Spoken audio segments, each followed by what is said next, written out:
Le plus gros problème de la plupart des golfeurs sur la planète, c'est le slice. Cette balle qui tourne de gauche à droite. Et c'est peut-être aussi votre problème, ce problème qui paralyse votre jeu et qui vous empêche de performer, de prendre du plaisir et que vous avez absolument envie de corriger.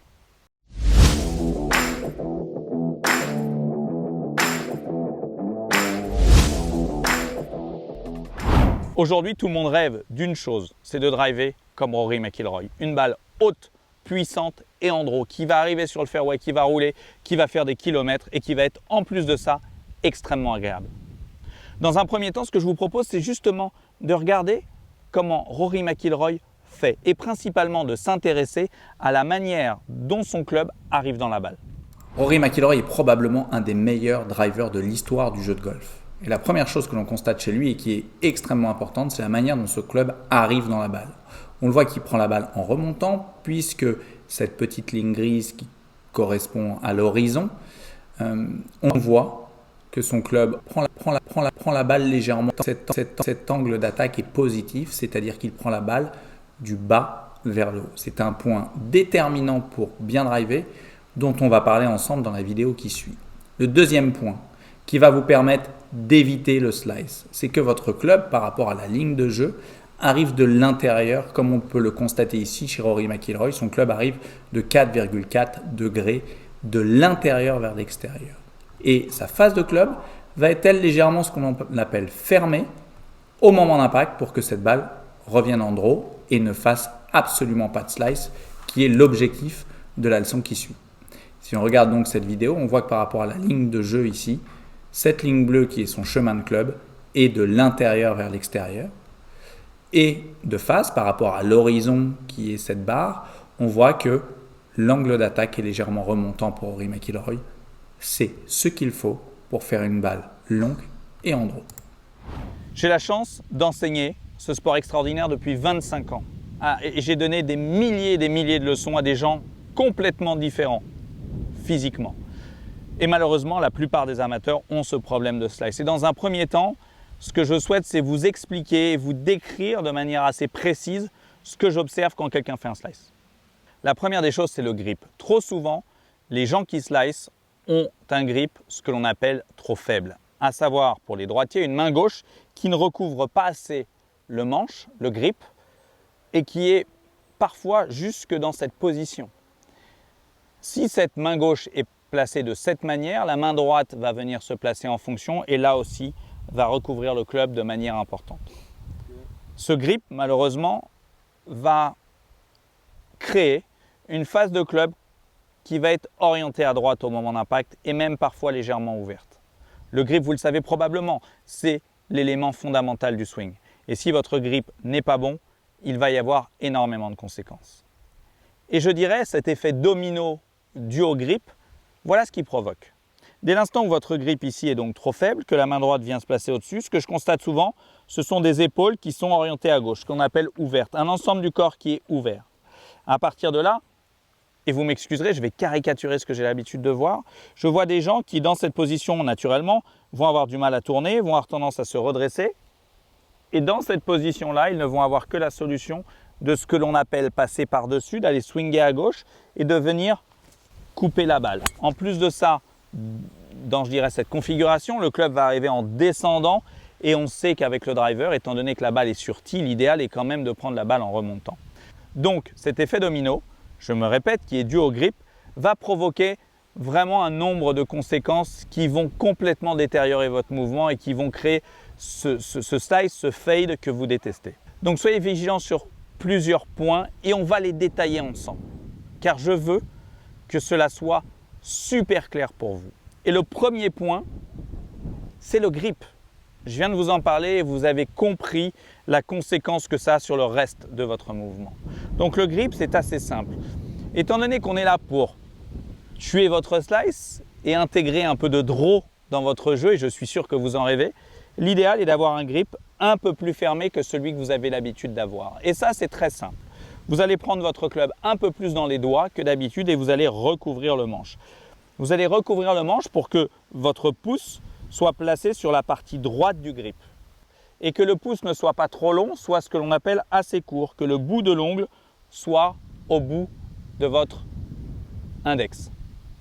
La main droite va venir se placer facilement et ce que je vous demande avec la main droite pour tuer le slice et rajouter un petit peu de draw, c'est de placer cette main droite qui va venir sur le dessous du grip. Je vais mettre de profil pour que vous puissiez l'observer de manière encore plus caractéristique.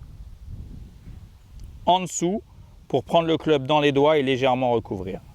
Ce qui fait que vous allez passer d'une position, ce que l'on appelle ouverte, orientée à gauche, qui va créer ce chemin de club à gauche. Et vous avez vu tout à l'heure avec Rory McIlroy que l'idéal est quand même de swinger vers la droite.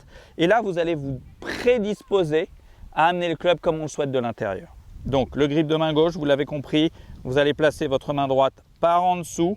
Et par en dessous, ça va créer deux phénomènes, deux éléments super importants. Le premier élément, c'est que l'épaule droite va venir se placer derrière l'épaule gauche, donc va favoriser un chemin de club pour créer le draw. Et en plus de ça, ça va placer cette épaule droite plus basse. Et si l'épaule droite est plus basse, qu'est-ce que ça va favoriser? Cela va favoriser cet angle d'attaque remontant dont vous avez besoin. Vous comprenez donc à quel point le grip est important pour que vous puissiez délivrer le club comme il faut, mais surtout pour pouvoir vous positionner comme il faut au départ. Le grip a une incidence colossale sur votre posture. Donc le grip de main gauche que l'on recouvre un peu plus et cette main droite qui va venir se placer derrière en dessous pour vous fermer, pour vous ce que j'appelle tilter en arrière, une épaule droite plus basse pour vous prédisposer à faire le bon swing. Donc ça c'est l'élément fondamental lié au grip et à la posture. Tant que vous n'avez pas ce bon grip et cette bonne posture, vous ne pourrez pas faire le mouvement comme il faut.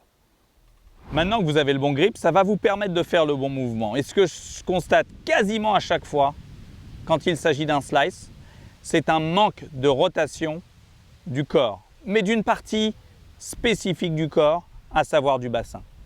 Pourquoi? Parce que trop souvent, vous avez entendu qu'il fallait absolument avoir un bassin fixe et un haut du corps qui tourne beaucoup. C'est une des plus grosses bêtises qui existent en ce qui concerne le swing de golf. Pour plusieurs raisons. Première raison, c'est pour ça ne va pas créer le swing qu'il faut. Et la deuxième raison, c'est que vous risquez de vous faire mal au dos. Vous risquez de tirer sur les lombaires pour verrouiller cette partie-là et tirer sur le haut. Donc, j'insiste, oubliez cette partie de verrouiller le bassin qui est dramatique. Donc voilà ce que je vous demande. On a déjà parlé du grip, on a parlé de la posture du haut du corps. Et ça, vous l'avez bien compris. On va un tout petit peu parler maintenant du bas du corps. La première des choses, c'est qu'en fonction de votre flexibilité, vous allez adapter la largeur de votre stance.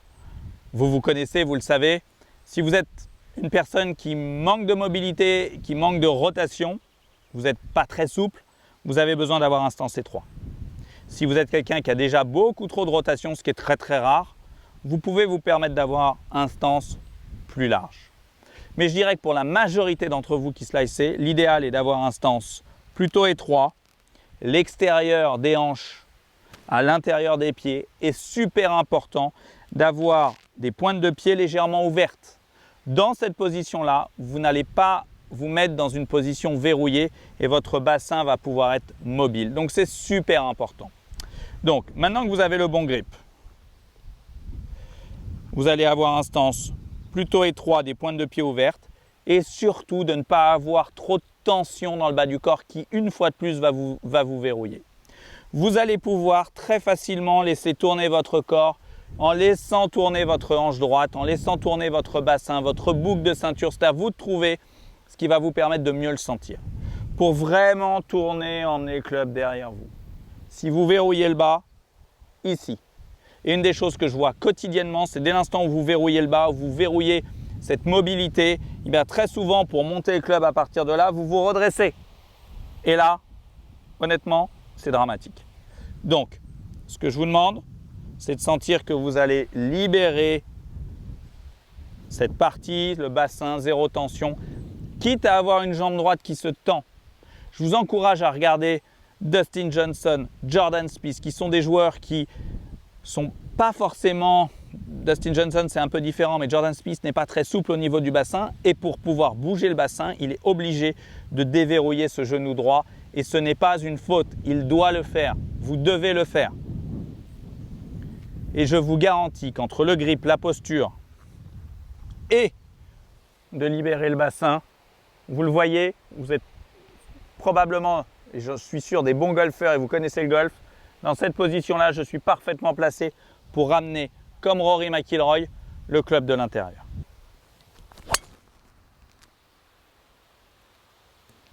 Nous sommes retour de profil pour parler de la descente. Cet axe de jeu est très important, cet axe de vue est très important pour que vous compreniez comment le club doit redescendre pour éviter le slice et pour créer ce draw magnifique. Vous le savez maintenant, vous vous placez, on libère, on tourne et là je suis dans une position idéale pour descendre. Mais néanmoins, même dans cette position, malheureusement, peut-être que certaines ou certains d'entre vous ne vont pas revenir comme il faut. Donc je souhaite vous expliquer comment le club doit descendre. Quand vous êtes là-haut, à partir d'ici, ce que je vois trop souvent, c'est un corps et principalement un buste, des épaules qui tournent trop tôt sans que le club ait le temps de descendre. Et moi, ce dont j'ai besoin aujourd'hui, c'est de deux choses pour que vous puissiez approcher la balle comme il faut. 2 points. 1, que le club soit légèrement intérieur et 2, qu'il puisse ne pas être trop vertical pour prendre la balle en remontant. Donc on va parler du chemin du club et du plan du club. Très simple. Quand vous êtes là-haut, 2 points. Le premier point, ça va être que vos mains descendent à la verticale, qu'elles ne soient pas tirées à l'extérieur. Ça, c'est ce qui va influencer le chemin de votre club. Ce qui va influencer ce que je vais appeler l'angle d'attaque, c'est le plan du club. Et pour ça, j'ai une autre petite astuce, un autre tips pour vous, c'est la position du coude droit. Donc les deux choses que je vais vous demander quand vous êtes en haut du swing, c'est de descendre les mains et de sentir que votre coude droit va passer sous votre coude gauche. Regardez de face. Ici, que le coude droit passe sous le coude gauche. Et cela va permettre à votre club d'être beaucoup plus couché, beaucoup plus dans le plan. Et ça va aider le club à revenir là aussi de l'intérieur. Et vu que le shaft est plat, ça va aider le club à prendre la balle en remontant. Les deux éléments essentiels pour faire une balle bien contactée, longue, droite, sans effet de slice. Vous avez quasiment tous les éléments pour ne plus faire de slice et faire une balle droite, voire très légèrement en draw. Vous l'avez compris, la posture, le grip, le backswing, et à partir de là, des mains qui descendent et un coude qui vient se placer en dessous pour que le plan et le chemin soient bons. Quand votre club va arriver dans la balle, vous allez avoir maintenant besoin de libérer cette tête de club. Et pour libérer la tête de club, en haut de la liste, vous avez besoin de relâchement. Trop souvent, je vois des gens qui sont hyper tendus et qui vont tenir le club avec cette fameuse aile de poulet. Pourquoi? Parce qu'ils ne libèrent rien. Et là, ça serait dramatique parce que votre club arrive de l'intérieur. Si en plus votre face de club vise vers la droite, la balle va partir complètement à droite. Donc, ce que vous avez besoin de faire quand vous êtes monté, vous descendez de l'intérieur, c'est de sentir que vous allez libérer le club, vous allez le laisser passer, vous allez l'actionner. Cette sensation d'avoir une main droite qui va très légèrement passer au-dessus de la main gauche, d'avoir des coudes qui vont se croiser.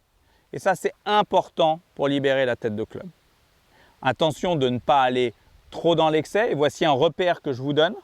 Quand vous allez libérer ici, il faut que votre tête de club pointe à gauche, à votre hauteur et à gauche. Ne jamais tomber dans l'excès et d'avoir un club qui regarde le sol. Ça serait dramatique et votre balle plongerait immédiatement. Grâce à tous ces éléments, vous allez réussir à faire une balle qui n'aura plus du tout d'effet de gauche à droite, à avoir un swing qui va être super fluide, super relâché, où vous allez trouver, grâce à tout ça, en conséquence de tout ça, un finish complet, parfaitement en équilibre. Une fois de plus, comme Rory McIlroy. Pour conclure, respectez les étapes que je viens de vous donner en partant du grip jusqu'au swing et je vous garantis que vous ne slicerez plus et que vous prendrez beaucoup plus de plaisir sur le parcours.